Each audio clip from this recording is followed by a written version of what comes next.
boa tarde. Agora eu vou falar de uma outra condição que tende a ser benigna na grande maioria das vezes e é vista com muita frequência em tomografias e ressonâncias como um achado de exame. O que é um achado de exame? Eu bati a cabeça, estou com dúvidas, estou com um pouco de dor de cabeça, estou preocupado, faço uma tomografia e acho isso.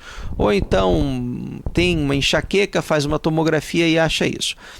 O nome do problema é cistos aracnoides intracranianos. É diferente de cisto aracnoide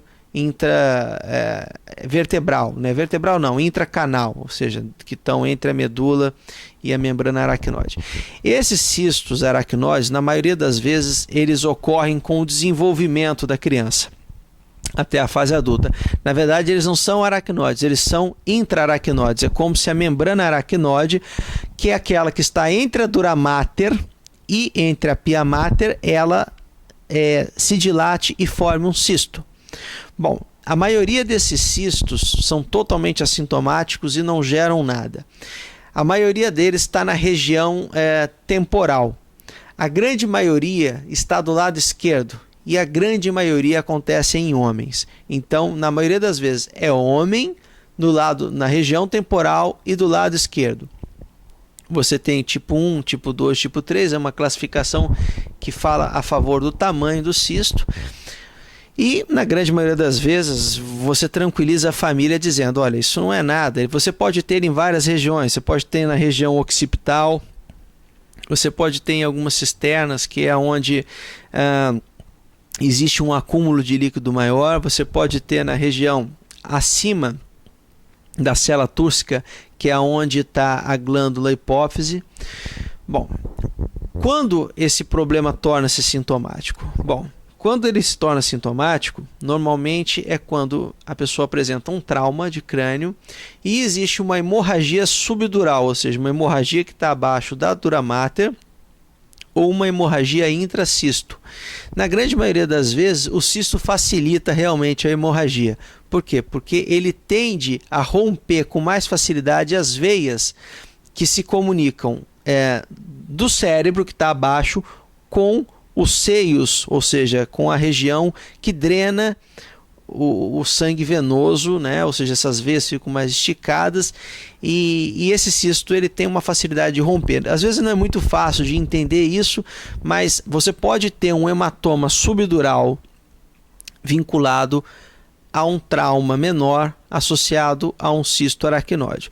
Uma outra condição que pode acontecer é que em vigência da erosão óssea que normalmente ele gera, a grande maioria das pessoas que têm cistos aracnoides, por terem isso por muito tempo, vão ter a calota craniana, a parte interna dela remodelada, ou seja, de um lado ela é mais grossa e do lado do cisto ela é mais fino, mas isso não significa nada. Na maioria das vezes isso não gera sintoma. Às vezes a pessoa tem enxaqueca e não tem nada a ver com isso.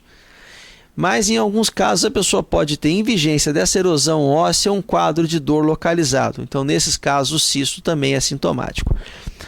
Outros casos que o cisto pode tornar-se sintomático é se porventura ele desenvolve um crescimento espontâneo e ele começa a desenvolver uma síndrome de hipertensão intracraniana. Então ele também pode se tornar sintomático. Outros casos é quando ele está numa região e ele pode favorecer crises convulsivas. Aí tem que ter muito cuidado, tem que analisar muito bem, tem que fazer eletros seriados para você ter certeza que esse cisto é a causa da epilepsia, para você não submeter o paciente a um tratamento e a epilepsia está sendo causada por um outro fator. Então, quando for epilepsia, tem que ter muito cuidado para dar o diagnóstico e fornecer o tratamento. Uma outra condição é a puberdade precoce, principalmente nos cistos que são supracelares, ou seja, que estão perto da glândula hipófise.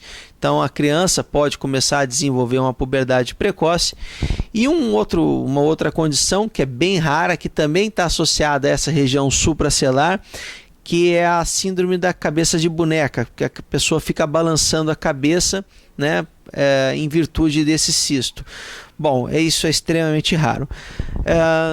No próximo vídeo nós vamos falar das opções de tratamento do cisto aracnoide quando cirúrgico.